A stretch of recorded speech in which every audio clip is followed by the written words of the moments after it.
Hey everybody, it's Ticket to Ride's 20th anniversary, and here at No Pun Included, we decided to partake in this corporate celebration organized by Asmodee's marketing department by recommending you some games that aren't Ticket to Ride.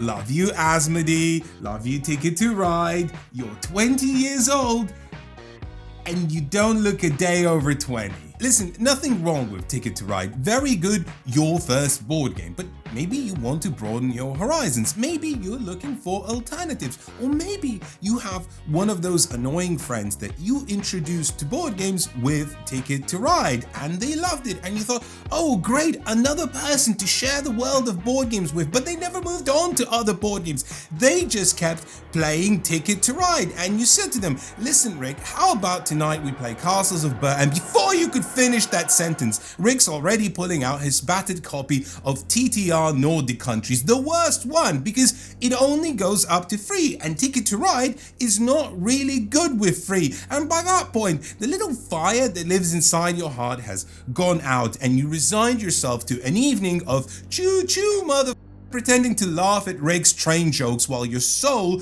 shrivels into a rancid coconut. Not that that's ever happened to me.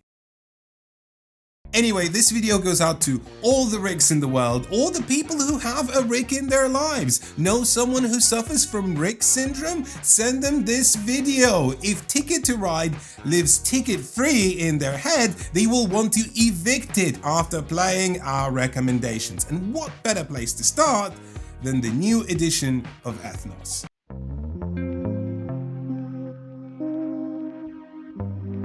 I won't blame you if you ever passed on Ethnos, we did too, because it's an ugly, ugly baby. Not one of those cute wrinkly ones with dopey faces, just a bad looking baby. With a start in life like that, it's just downhill from here, innit? Wrong, because Ethnos is now a hot baby? No, a hot... Listen, it looks good, okay? Also, it's just a tremendously enjoyable game. And whilst it has no trains, I know, all the train sickos are not going to be happy with this video, it makes up for it with agonizingly good gameplay. First up, the game just has two actions: take a card or play some cards. On paper, this is the thing that makes Ticket to Ride the superstar sensation that it is, because unlike the board games that the average person is used to, you can explain 90% of the rules with just 5 sentences. But actually, tell you what, let me take you to my train corner where I can explain my issues with Ticket to Ride in depth. Okay, I have to be real with you. I hate this card mechanism in Ticket to Ride. It does one thing well, it's simple, but it also makes a very breezy game much longer than it needs to be because so much of it is spent drawing cards. The gist is that there's always 5 cards on the table, and when it's your turn, you can take 2 of them. You can also draw a random card off the top of the deck without knowing what it is if you don't like what's on offer. Because you will often be hunting for specific cards, the game sometimes just gets into this rut where nobody likes what's on the menu, so people keep drawing and drawing and drawing and drawing and drawing and drawing and drawing and drawing. And if you think it is getting tedious to listen to me repeat the same word over and over again, think about how it feels in this game where it goes on for like 5 minutes. In these moments, Ticket to Ride is the annoying kind of anticlimactic, an arbitrary experience where someone will just keep top-decking the exact answers to their problems and you're twiddling your steam whistle waiting to get off at the next station. But here's the thing, where TTR survives, Ethnos thrives because every one of its beats is rimmed to the top of the lid with tension, agonizing decisions, and meanness. What a good game. Your objective is to place pagodas in various regions of Ethnos's board, have more pagodas in a region at the end of each of the game's 3 rounds than other players, and you will score points. But placing more pagodas in the same region becomes a progressively harder task, forcing you to diversify into regions less profitable, whilst your opponents sneak up from behind and take the throne away from you. To place pagodas, you have to play cards, and they have to either all be the same animal or the same color. This already gives you a nice bit of flexibility because you're no longer just collecting all blue cards or all green cards. If some tigers appear in the card supply, you can quickly pivot from being the king of blue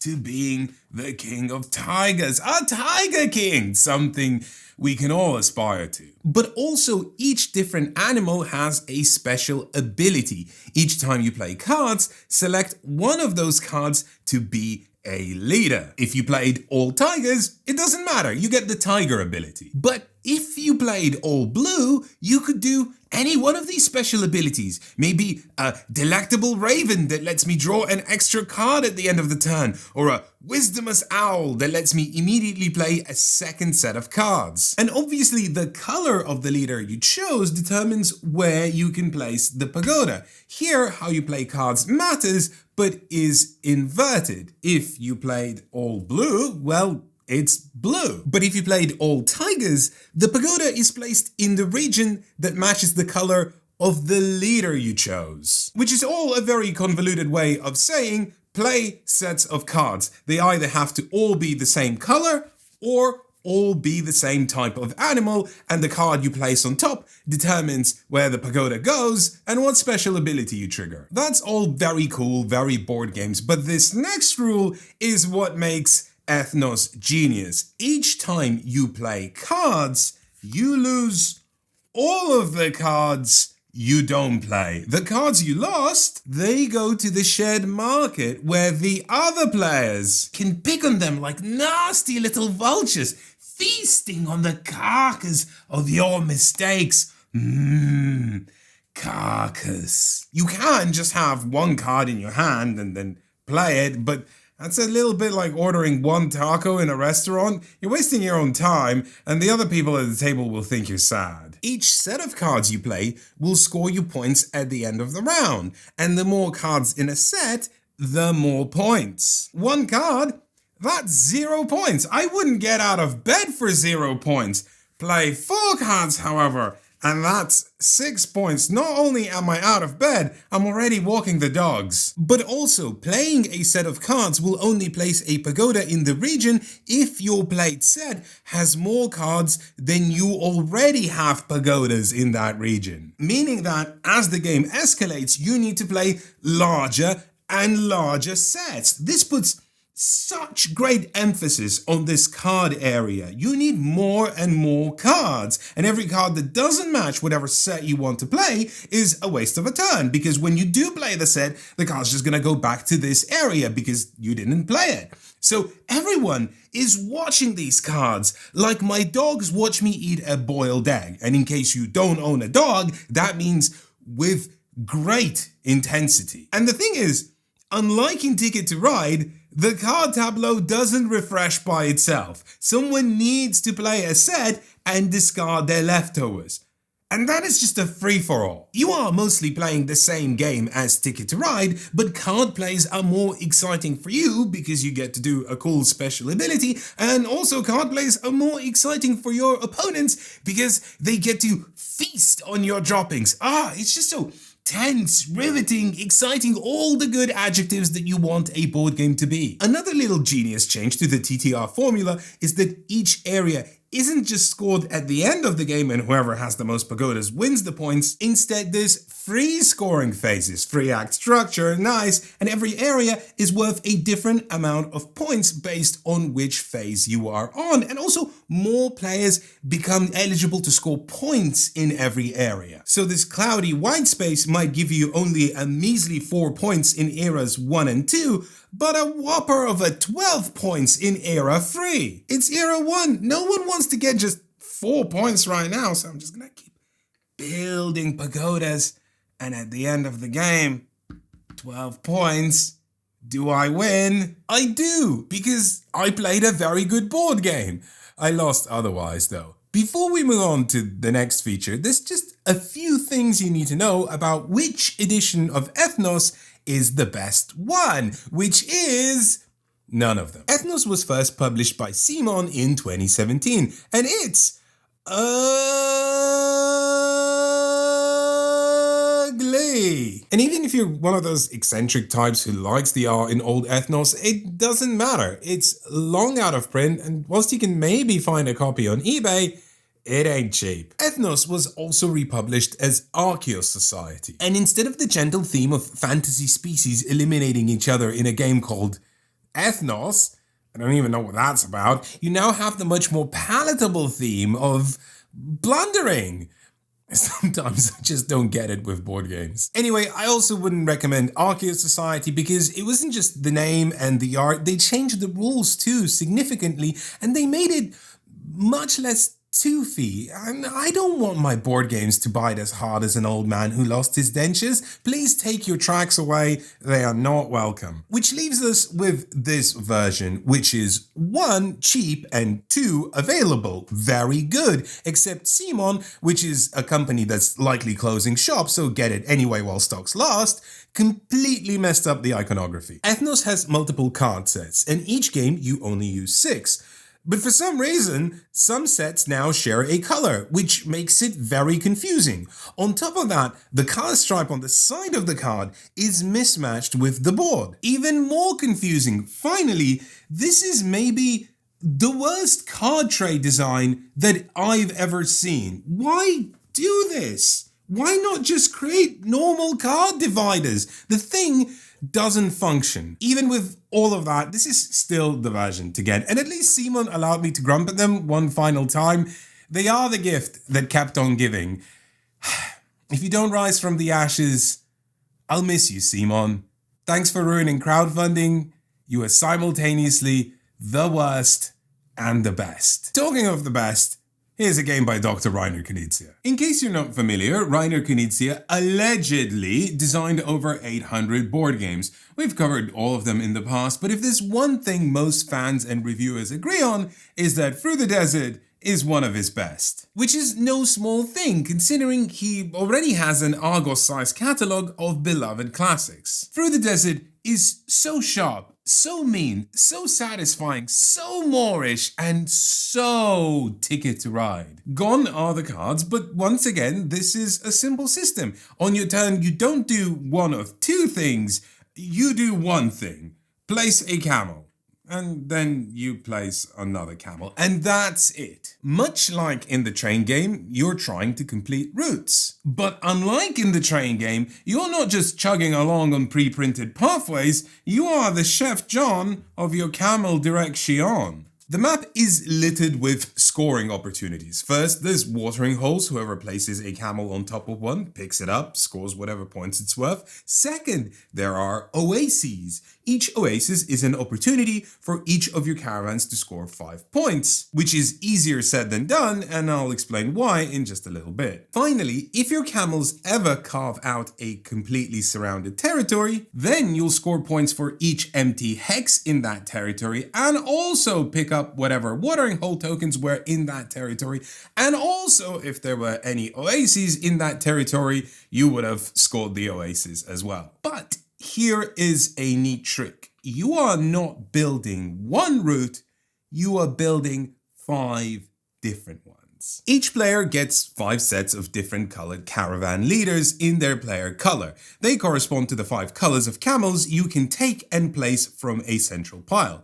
This caravan leader is the starting piece from where each of your routes will begin. In fact, the very first thing you will do in the game is start dotting these leaders across the map, one by one, from player to player. And I think one of my favorite things about this game is that even at this early stage, the petty aggression begins. Here's a fun rule. Caravans that share a color but belong to different players can never join up. Which is logical, you wouldn't be able to tell them apart if they did. But as a consequence, you can use that rule to block other players. For example, if someone at the start of the game places their red leader here, it's obvious they want to get to this oasis. But what's that?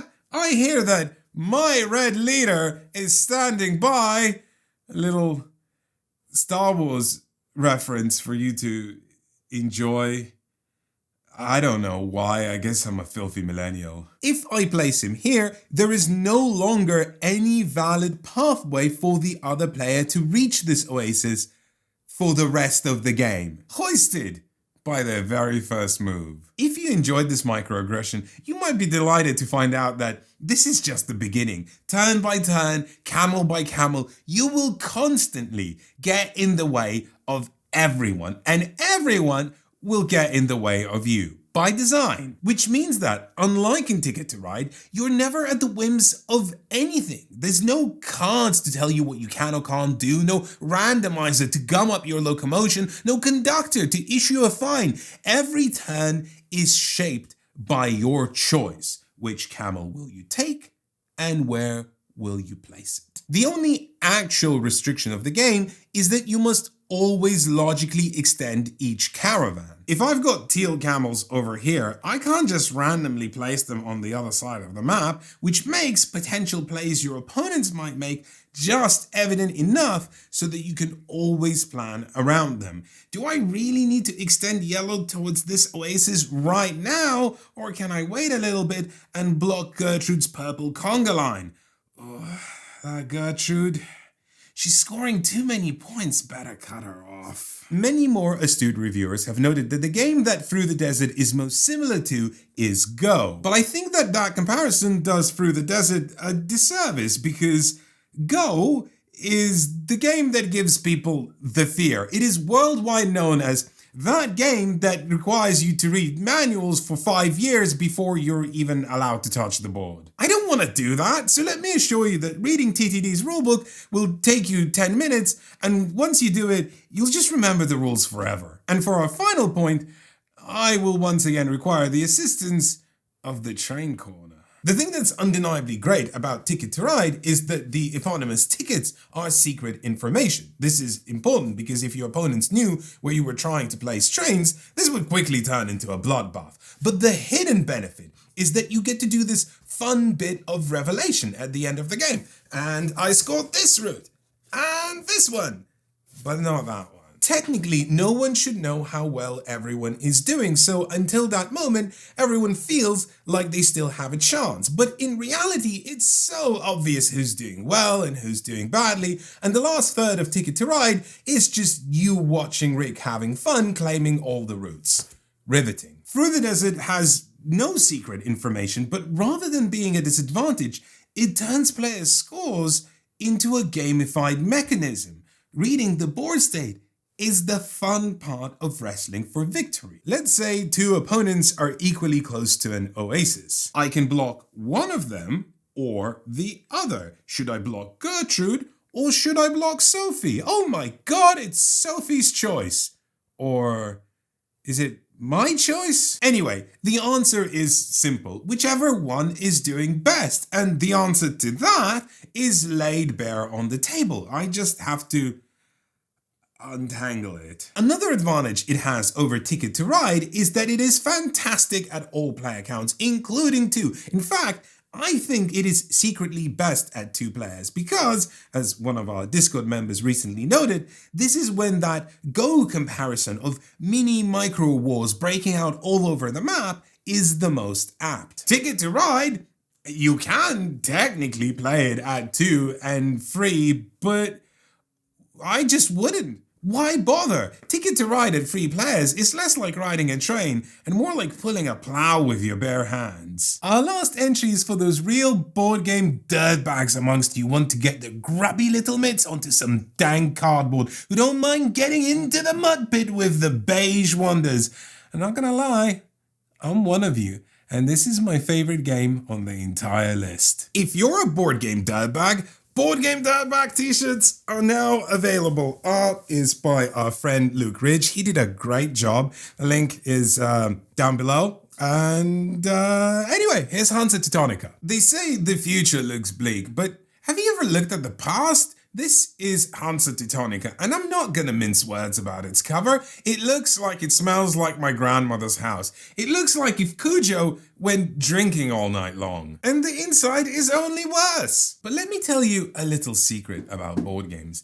When they look like a mud pit, that's where the real gems are hiding. In Hansa Teutonica, you're playing as merchants of the Hanseatic League, a very normal organization that never did anything bad. Don't look it up, they were very nice people, which makes sense because at the table, you'll be behaving very nicely as well. So nicely, it's gonna make all your friends livid. Again, like in Ticket to Ride, you'll be building routes. Not out of trains, not out of pagodas, not out of camels. You're gonna get dirty with cubes. Hansa Teutonica is definitely a next step game from Ticket to Ride, and there's a tad more rules to go through. But first, one last dip into the train corner. Ticket to Ride's final bane comes from its greatest strength. Yes, having just two things you can do is approachable game design, but after a game or two, it just gets so samey. I'm not one of those people that needs their games to be complexity snarls, but sometimes I just want a bit more spice, a bit more mechanical excitement, a nifty little quirk to make the proceedings take an eccentric turn. Did I just call Ticket to Ride boring? No, not at all. No, psst, don't tell anyone at Asmodee, but Ticket to Ride, it's boring. It's just dull. There's not much more to say about it. It's not a critical observation. Look, it's 20 years old and it hasn't aged well. It's played out to death. Just put it out to pasture. Everyone's moved on. Okay, dirtbags, I've got some light rules explaining to do. There are 5 different actions, and on your turn you can perform any 2, but in principle you'll mostly be either placing cubes from general stock into your personal supply, or placing them from your personal supply onto the board. Each cube you place gets you closer towards completing one of the many trade routes dotted across the landscape of medieval Germany, which in this depiction does look very brown, but that's because in the past they hadn't invented colors yet. As soon as a route is filled entirely with your cubes, you get to claim a spot on either side of the road. Plop one of these cubes onto an adjacent city, now you've got a trading post. The more trading posts you have at the end of the game in an interconnected network in cities, the more points you will score. There are many other ways to score points, but for the purposes of this short segment, that's the one that explains why you want to do the things that you do. So, take actions to place cubes, score routes, have network, win. Sounds pretty mild, but I'm so excited right now. If you've never played Hansa Teutonica, you are in for a treat because this might be, not exaggerating, maybe my favorite mechanism in all of board games, and predictably, it is once again genius because of how simple it is. You can push other people's cubes out. Simply place a cube of your own where their cube was sitting. Then spend another cube from your supply for the privilege. Okay, so it's more expensive, is that it? No. The cube you pushed out also gets doubled up, and the cube's owner gets to place both those cubes for free on an adjacent route, which means that if you manage to block someone, you will 1. Punish them, and 2. Reward yourself. And just like that, the entire game of Hansa Teutonica is flipped on its head from, oh, I'm having a nice time building routes just like in Ticket to Ride, to, ha ha, suckers, try and build anything and I will be there with my cubes getting in your way because I was gonna say dirtbag, but I feel like the sales pitch is getting too obvious now.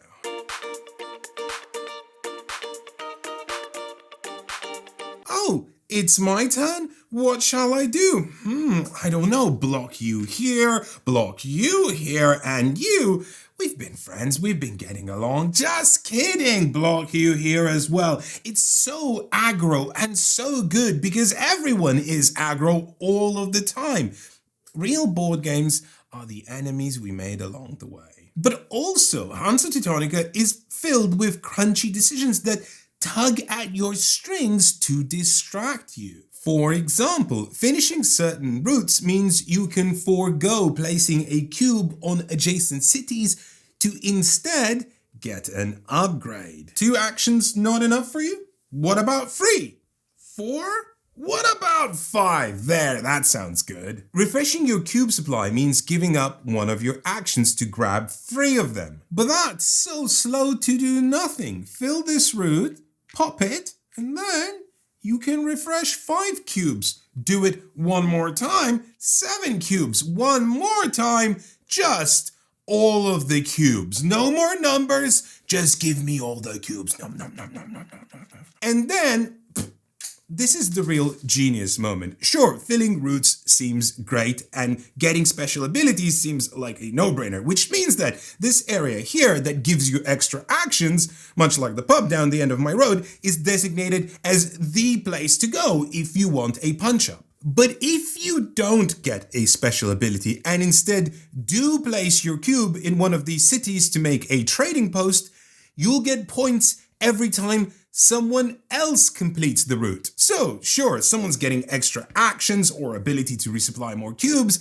and every time they do, profit, profit, profit. Wait, is this game commentary? No, there's just no way. Board games aren't political. There's a lot more tasty rules I could go over, like the ability to move your cubes, but we only have so much time. So ignore me, ignore this ugly cover, and just treat yourself to this beauty of a game. One thing I do want to note, the current edition of Hansa Teutonica is this big box version, which is an absolute bargain because, first of all, it's cheaper than Ticket to Ride. In fact, all the games we're covering in this video are cheaper than Ticket to Ride, and it comes with 2 expansions. Once you have 1 or 2 games under your belt with the standard map, I really suggest moving on to the Hamburg or better yet Britain map, as I don't think the original map aged well. The other maps are more complex and are not great to introduce players to the game, but become a necessity with seasoned players. Editor Epke with a minor correction here. I say the Hamburg map, but there is no Hamburg map. There is the Hanseatic League map and the Eastern Hanseatic League map, with the Hanseatic League map being the standard map and the Eastern Hanseatic League map being the expansion one that I recommend playing with once you have a few games under your belt. Apologies to everyone in Germany and especially in Hamburg. I don't know why I said that. I just did. I guess if you see me, I owe you a hamburger. That's free Ticket to Ride alternatives. The show is over now. Please go home. You're not leaving. This is awkward. I can see some train sickos amongst you are still not happy.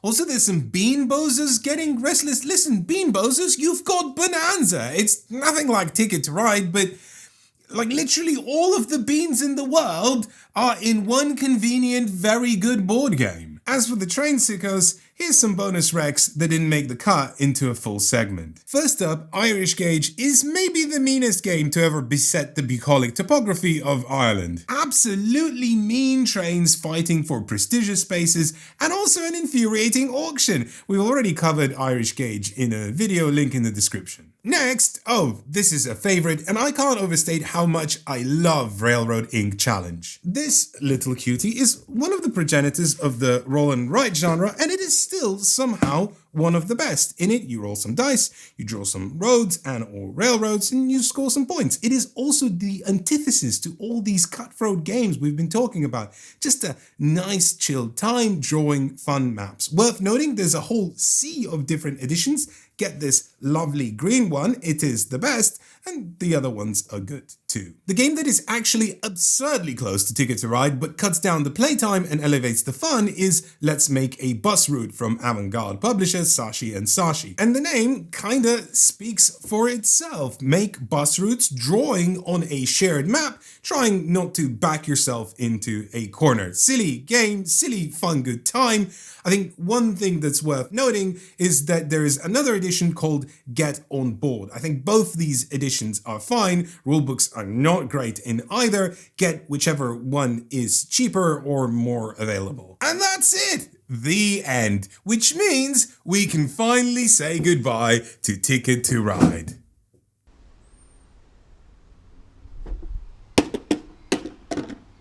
We've done Ticket to Ride, Catan, air hockey. What's next in the It's Time to Say Goodbye series? Honestly, I have no idea. I will now go into the tank and finish writing the longest review I have ever written, and will not re-emerge for another review until it is done. Why is it going to take me so long? Well, there's a lot to cover from A to Z. You might say there is an arc to it. Anywho, see you when it's done. Oh, and don't forget, we don't take any sponsorships from board game publishers, nor do we accept review copies. We are entirely independent, and there's just the two of us. And we wouldn't be able to do this without your support. So the link to our Patreon is in the description down below.